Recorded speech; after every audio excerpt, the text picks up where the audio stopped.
Hello. क्या भाई यहूदी मुनाफिक, क्या हाल है? लगता है अपना चेहरा आईने में देख लिया था तू। यहूदी मुनाफिक नजर आ गया तेरा चेहरा तेरे आईने। सर तूने सही बुखारी के हवाले से अब्दुल्ला बिन उमर रज़ियल्लाहु ताला अन्हु के ऊपर तूने ये झूठा इल्जाम गढ़ा था अबू हनीफा के दिफा में। ये तेरा काम है झूठा इल्जाम लगाने का। उन्होंने जो चाश की नमाज को बिदअत कहा था। हाँ तूने कहा था ना ये बात। हाँ हजरत अब्दुल्ला बिन उमर रज़ियल्लाहु ताला अन्हु ने जो है चाश की नमाज को बिदअत कहा था। हाँ, तो उसमें नहीं है बिदअत। अच्छा मेरे को ये बता कि मुहद्दिसीन ने जो है अब मुहद्दिसीन पे चला गया, अब मुहद्दिसीन की तकलीफ करने लगा। नहीं सुनेगा ना। हाँ हाँ बोलना बोल, क्या बोलता है कि हजरत अब्दुल्ला बिन उमर रज़ियल्लाहु ताला अन्हु ने चाश की नमाज को बिदअत नहीं कहा, बल्कि जो है जमात के साथ में इस नमाज को जो कुछ लोग अदा कर रहे थे उसको बिदअत कहा।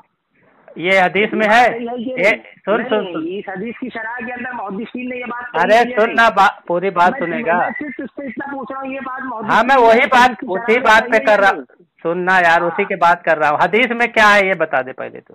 मैं क्या कह रहा हूँ तेरे को कि हदीस को तू अपनी शैतानी अकल से समझेगा या अकल से सालीन या मुहद्दिसीन ने जिस तरीके से समझा है शरीयत को तो उस तरीके से समझेगा। अच्छा तो अच्छा माशाअल्लाह माशाअल्लाह, ये बहुत अच्छी बात, बहुत अच्छा उसूल बोला। अरे राशिद भाई एक मिनट यार, राशिद भाई सुनो भाई, राशिद भाई, अरे राशिद भाई सुनो ना यार, राशिद भाई, अरे राशिद भाई एक मिनट बोल, रुको ना आप, मैं जब बोलूँ आप बोलिए। रुको अच्छा नहीं तूने लगाया है। अच्छा हदीस पर, हदीस में क्या है?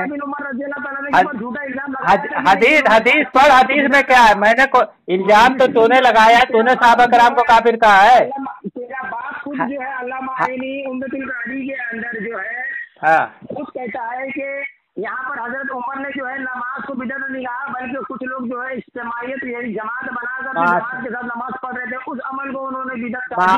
माशाअल्लाह माशाअल्लाह माशाअल्लाह, ये अच्छा बोलने रहेगा, बोलते रहेगा, अभी भाग जाएगा, बोल के अभी भाग जाएगा, ये अभी भाग जाएगा फोन काट के। मेरी बात नहीं सुनेगा, भाग जाएगा। हाँ सवाल के सुनना, बल तो सवाल के 6 रोजे सुनना बात को। अभी तू बोला मुझे भी बोलने दे, अभी तू बोला मुझे भी बोलने दे ना भाई, तू बोला तो मुझे भी बोलने दे। भाग अभी जो तूने सुनना बात को, बात नहीं सुनेगा, डरेगा, मैं डरेगा, अभी बात नहीं सुनेगा।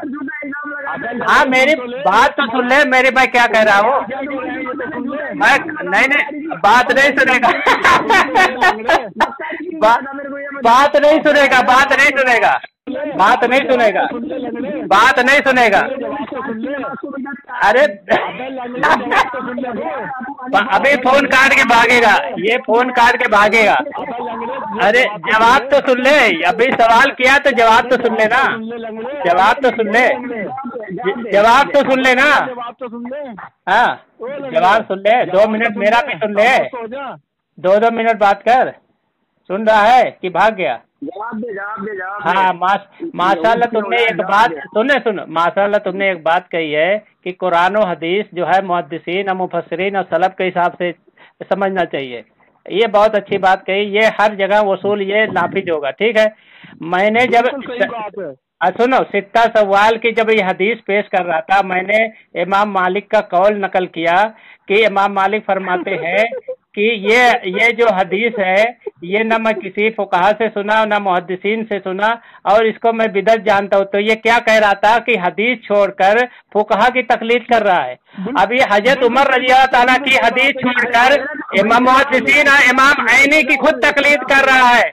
माशाअल्लाह, ये मुझ पर इल्जाम जो लगा रहा था, यही इल्जाम इसके ऊपर आ गया। नहीं इसके ऊपर आ गया, नहीं अब इसके ऊपर आ गया। अभी इसका सुन बिल्कुल सही है। हाँ अभी अपने ही कौल मुझे कह रहा था, ताना दे रहा था कि मैं हदीस छोड़कर इमाम मालिक की बात मान रहा हूँ, और अभी खुद कह रहा है हदीस को मुहद्दिसीन के हिसाब से समझना चाहिए। हाँ तो सुन ले, अब इसी हदीस पे आ जा, अभी हदीस पे आ जा, अब हदीस पे आ जा।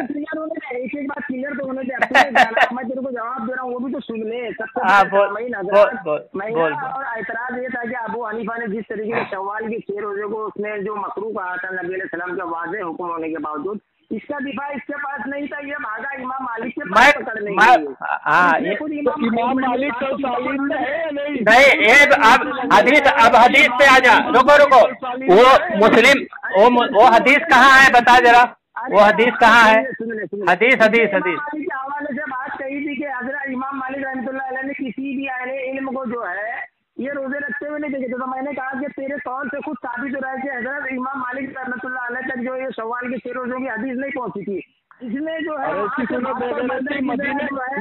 वो पूरे मदीने के सहाबा कराम को अमल लेते थे, बोलता है हदीस नहीं पहुंची थी, अस्तगफिरुल्लाह। अच्छा, इमाम बुखारी को भी ये हदीस नहीं पहुंची थी क्या? इमाम बुखारी को भी ये हदीस नहीं पहुंची थी?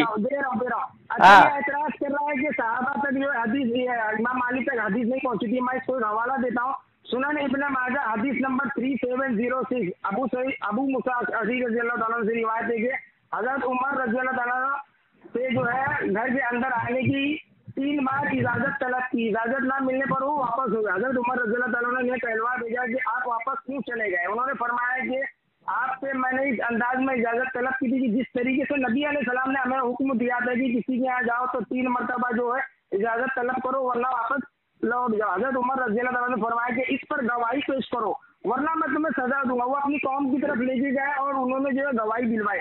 हजरत उमर रज़ियल्लाहु ताला ने जब इस हदीस के नाम आगे थे तो ये कहता है कि यानी इमाम मालिक से बोले हदीस का ये हजरत उमर रज़ियल्लाहु ताला की बात कर रहे, इसमें इमाम मालिक का बात कहाँ से आई?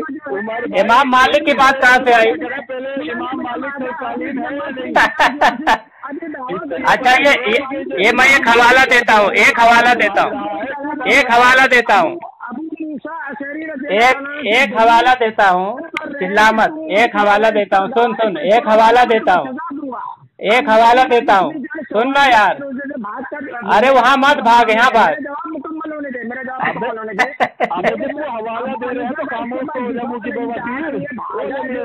इमाम मालिक को ये हदीस पहुंची थी, मैं इसका हवाला दे रहा हूँ। चल, इमाम मालिक को ये हदीस पहुंची थी, मैं इसका हवाला दे रहा हूँ। चल मैं इसका हवाला दे रहा हूँ। इमाम मालिक को हदीस पहुंची थी। अरे इतना डर क्यों रहा है? इतना डर क्यों रहा है? जवाब तो मुकम्मल होने दे। इसलिए जो है अपने इमाम का दिफा ना पेश करते हुए जो है हजरत अब्दुल्ला बिन उमर रज़ियल्लाहु ताला के ऊपर एक इल्जाम लगाया कि उन्होंने चाश की नमाज को जो है बिदअत कहा, जबकि हजरत अब्दुल्ला बिन उमर रज़ियल्लाहु ताला ने चाश की नमाज को बिदअत नहीं कहा था। कुछ लोग जो है जमात हदीस के अंदर हदीस में जो लिखा है वो बात कर। हदीस में क्या है? हदीस के अंदर है ये लोग जो तो अपनी तरफ से कह रहा है, ये अपनी तरफ से कह रहा है, हदीस में नहीं है। हाँ, ये माशाल्लाह ये भी मुकल्लिद हो गया। ये भी मुकल्लिद हो गया, भाग गया। ये भी मुकल्लिद हो गया, फोन कट के भाग गया। चलो, ये लफ्ज़ जो ये बता रहा है, हाँ, ये हदीस में नहीं है। ये अल्लामा ऐनी की तकलीद करके ये बात कर रहा है। तो हम भी तो वही मानते हैं सलब के हिसाब से। जैसे इमाम अबू हनीफा रहमतुल्लाह पे इतराज करता है तो हम कहते हैं कि सलब के हिसाब से इतराज करो ना। सलब ने तो उनको इमाम माना है, तो तुम अपना बात, हाँ, तो सलब के हिसाब से इतराज अगर करो तो सलब ने तो उनको इमाम मुज्तहिद इमामुल मुहद्दिसीन माना है। ठीक है, बिल्कुल। हाफिज इब्ने क़य्यिम ने इमामुल मुहद्दिसीन माना है और इब्ने तैमिया रहमतुल्लाह अलैह उनको सल्फ़ सालिहीन मानते हैं और कहते हैं कि अल्लाह का उन पर बड़ा फजल था। तो जब सलब के हिसाब से मान रहे तो इमाम साहब पर तनकीद क्यों करते हैं? वही तो हम कहते हैं कि हदीस अगर सलब के हिसाब से मानोगे तब तो ठीक है, अगर खुद मुज्तहिद बन के मानोगे तो अब्दुल्ला बिन उमर रज़ियल्लाहु ताला पर इतराज कर लोगे कि उन्होंने हदीस के खिलाफ किया। उमर भाई देखे ना, सवाल के रोजों का मसला आया तो ये कहता है कि नहीं इमाम मालिक की बात पेश मत करो, हदीस देखो। अब ये इब्ने उमर रज़ियल्लाहु अन्हु का मसला आया तो अब ये कहता है कि नहीं हदीस मत देखो, सल्फ की बात देखो। मतलब देखो, कभी को लेते हैं, कभी छोड़ते हैं, कभी हदीस को लेते हैं, कभी सल्फ को छोड़ते हैं। मतलब यही इनका उल्टा पुल्टा सब कुछ। और वो हदीस पे भी बात नहीं कर रहा है, उस हदीस के रावियों पर भी बड़े बड़े मुहद्दिसीन ने जरा की है। वो हदीस पे भी नहीं आ रहा है। अच्छा, दूसरी बात एक और है, देखें इमाम मालिक रहमतुल्लाह अलैह क्या कह रहे हैं, अपने आप को नहीं कह रहे हो बल्कि पूरे मदीने को कह रहे हैं और पूरे अहले इल्म लोगों को कह रहे हैं। हाँ, पहले कितने हजारों उलमा से उन्होंने मुलाकात की होगी, फुकहा से मुलाकात की होगी, मुहद्दिसीन से मुलाकात की होगी, पूरे मदीना में, वो तो मदीना ही में रहे, ढूंढ ढूंढ के साहबा कराम की हदीसें निकालते थे वो। उमर भाई देखें, मैं बिजनौर में रहता हूँ, शेरकोट में रहता हूँ, मुझे पता है यहाँ के लोगों का क्या मिजाज है और उनका तलब का मिजाज था कि मदीने में इमाम मालिक रहमतुल्लाह अलैह खैरुल कुरून के दौर में मदीने के रहने वाले वहीं रह रहे हैं, वो मदीने के ही अमल को लेते थे भाई, अमल मदीने के ही अमल को लेते थे वो। तो मैं वही तो कह रहा हूँ कि किसी पूरे मदीने के अंदर कोई सवाल के रोजों के मसले पर अमल ही नहीं करता था। ये कहता है कि उन तक जो है हदीस ही नहीं पहुंची, हदीस नहीं पहुंची। मेरे पास दलील है कि हदीस उनके पास पहुंची थी, वो सुन ही नहीं रहा है। झूठ बोल के भाग गया ना वो फोन काट के, उसको पता है कि यहाँ जो पिटाई होनी है, अभी पिटाई होनी है।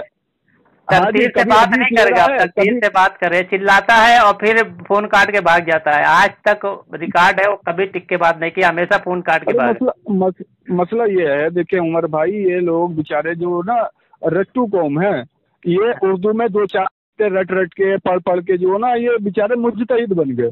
असल में इनको बेचारों को इल्म से तो कोई मतलब वास्ता होता नहीं है, और इल्मी सलाहियत तो बल्कि इनकी ये है कि इस्माइल को ही इसको देख करके सही से कुरान पढ़ना भी नहीं आता। बताओ, जिस बंदे की इल्मी सलाहियत ये हो, खुद ही हाँ जी, जिस बंदे की इल्मी सलाहियत ये हो कि वो कुरान पढ़ने से भी आजिज है, तो बताओ वो कैसे और किस तरीके से मुहद्दिसीन और फुकाहा इकराम पर वो एतराज कर सकता है? कोई हक ही नहीं उसे। वो फुकाहा मुहद्दिसीन को सारा इजमा छोड़ दिया है, तो वो फुकाहा मुहद्दिसीन की बात कर रहा है, गावर कहेगा, वो खुद नहीं मानता। सारे फुकाहा मुहद्दिसीन इमाम अबू हनीफा रहमतुल्लाह के इमाम मानते हैं, और ये उनको गालियां देता है, अस्तगफिरुल्लाह, है बदतमीजी करता है उनके साथ में। अब देखें ना उमर भाई, देखें अब ये जाहिल जो है, कितना बड़ा जाहिल है इस्माइल, कभी हदीस ले रहा है, मुहद्दिसीन इकराम को छोड़ रहा है, और कभी मुहद्दिसीन इकराम को ले रहा है, हदीस छोड़ रहा है। हाँ, अभी आ गया ना औकात पे, अब समझ में आ गया कि जब वो फंस गया, तब वो पहले कहता था कि हदीस मुहद्दिसीन को छोड़कर, तो हदीस को छोड़कर मुहद्दिसीन की बात क्यों मानते हो, इस तरह बोलता था। और अभी कह रहा है कि तुम मुहद्दिसीन छोड़कर हदीस क्यों समझते हो। अच्छा चले, इस मसले को भी अगर एक तरफ रखें, तो इन जाहिलों की ये देखें, अभी जो इसने उसूल अपने आप में बनाया है और आया है, सही उसूल तो यही है। देखो, मुहद्दिसीन इकराम के उसूल से ही हदीस को लिया जाता है, समझा जाता है, हाँ, उसी पर अमल होता है, यही उसूल है। तो लेकिन ये विक्टोरियन अहले हदीस ये कितने बड़े घामर होते हैं, 3 तलाक पर कोई भी मुहद्दिसीन इकराम इनके साथ नहीं है, और ना ही कोई ज़खीर हदीस में सही हदीस इनके साथ है। इजमा है, मैंने तो वो उस पे देखो व्हाट्सएप पे भेज दिया था ना ग्रुप में, इजमा है साहब कराम का इस पर।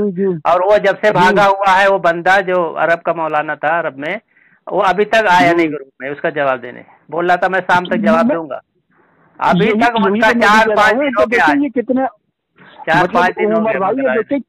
हाँ जी, ये देखिए कितने बेउसूल और मतलब परस्त लोग होते हैं, तो जहाँ पर इजमा है उम्मत का, पूरी उम्मत का इजमा है। फतहुल बारी से मैंने जब पेश किया कि ये साहबे कराम का इस पर इजमा हो चुका है कि 3 तलाक 3 ही है, और इस पर किसी का इख्तलाफ साबित नहीं है, तब से वो बंदा भागा। इतना तक बोलने नहीं आया कि हाँ भाई ये चीज दुरुस्त है, मैं इसकी तहकीक कर चुका हूँ, ये सही है, बोलने तक नहीं आया। बोलता जवाब दूंगा, 5 दिनों के। उमर भाई बोलेगा कैसे, वो अपनाएगा कैसे? अगर अपनाएगा तो फिर क्या हदीस खत्म। तो इसका ये मतलब है कि नहीं है, अपने हिसाब से जो सही है वो मानते। हाँ, मतलब ये है उमर भाई के इन्हें मतलब कोई भी कुरान हदीस से मतलब नहीं है कुछ भी, इन्हें जो है जाहिलों के बनाए हुए उसूल से मतलब है। जो इनके आलिम ने जो बता दिया, जो पट्टी पढ़ा दी ना, इनको वही पढ़नी है। असल कुरान कुछ भी कहे, असल हदीस कुछ भी कहे, मुहद्दिसीन इकराम का, फुकाहा इकराम का इजमा उस पर कुछ भी हो, इन्हें उससे मतलब नहीं है कुछ भी। अपनी चलानी है, अपनी। उनको कोई भी दलील, कुरान हदीस का लेविल लगा लिया इन्होंने, और लेविल लगा के दुनिया को धोखा दे फिर रहा है। अब देखिए कैसा भागा ये, अपने ही उसूल से भाग गया। इमाम मालिक रहमतुल्लाह अलैह को जो है सच में नहीं मानता, मुहद्दिसीन इकराम फुकाहा इकराम में नहीं मानता उनको ये। फिर इमाम मालिक जो है तबे ताबईन है, और ताबईन से उन्होंने इल्म हासिल किया, और हजारों ताबईन से लिया इल्म हासिल किया। बोलता है कि अगर इसका ये मतलब है कि हजारों ताबईन और सहाबा कराम को वो चीज मालूम ही नहीं थी हदीस।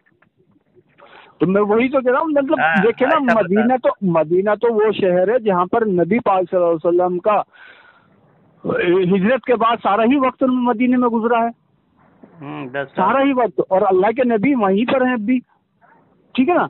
अब ये देखें कि ऐसे शहर के लोग मदीने में थे। हाँ जी, अब ऐसे शहर की गवाही ये नहीं मान रहा। इमाम मालिक अपने साथ साथ पूरे मदीने की गवाही दे रहे हैं कि भाई मैंने मदीने में नहीं देखा, अहले इल्म में नहीं देखा किसी को ये अमल करते हुए।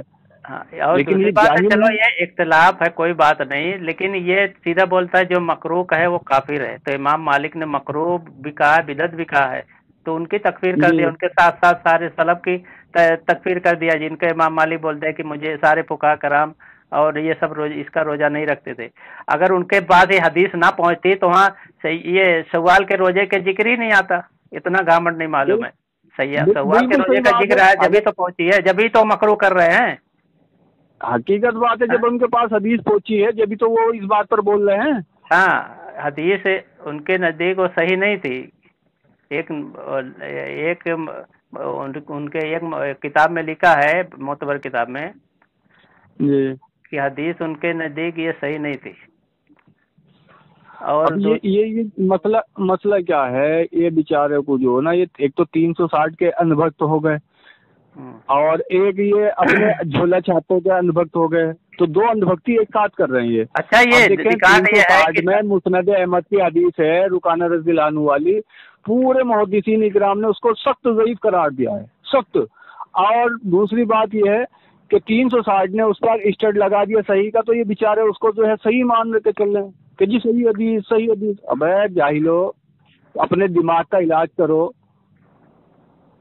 लेकिन सुनने को तैयार ही नहीं है। इमाम बुखारी में भी ये हदीस नहीं आए, तो इसका मतलब इमाम बुखारी को भी ये हदीस नहीं पहुंची। इमाम बुखारी ने भी नहीं लिखा है। जाहिलों के भी बाप है ये, जाहिलों के भी बाप। जाहिल भी बेहया भी है, जाहिल का अलग बात है, लेकिन एक नंबर का बेशरम बेहया भी है। जी जी जी बिल्कुल। उसको सब साबित हो जाए, मार भी खा जाता है, भाग भी जाता है, तो भी वो बेशर्मी से ये सब फिर आता है, वो सब चीज पे बात करता है जिस पे वो मार खाया है। तो ये बोलता इसी मारे है ना ये, क्योंकि बोलने में ही अपने वो समझते हैं कि जब बोलते हैं ना नॉन स्टॉप, चुपता ही नहीं, सुनता ही नहीं किसी की। असल में वो डरा कि पता नहीं क्या दलील दे दें, वापस में फंस जाऊं, तो इसलिए डर जाता है।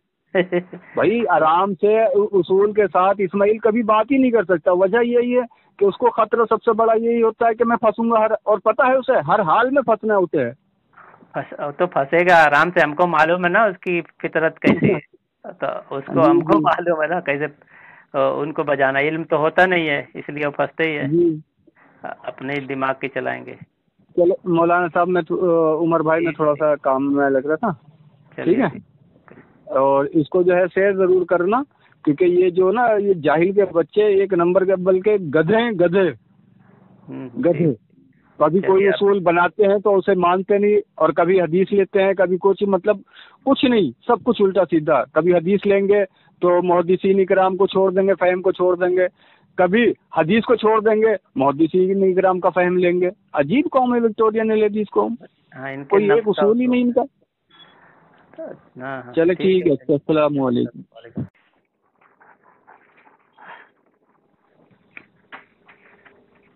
हेलो, क्या भाई यहूदी मुनाफिक, क्या हाल है? लगता है अपना चेहरा आईने में देख लिया था तू।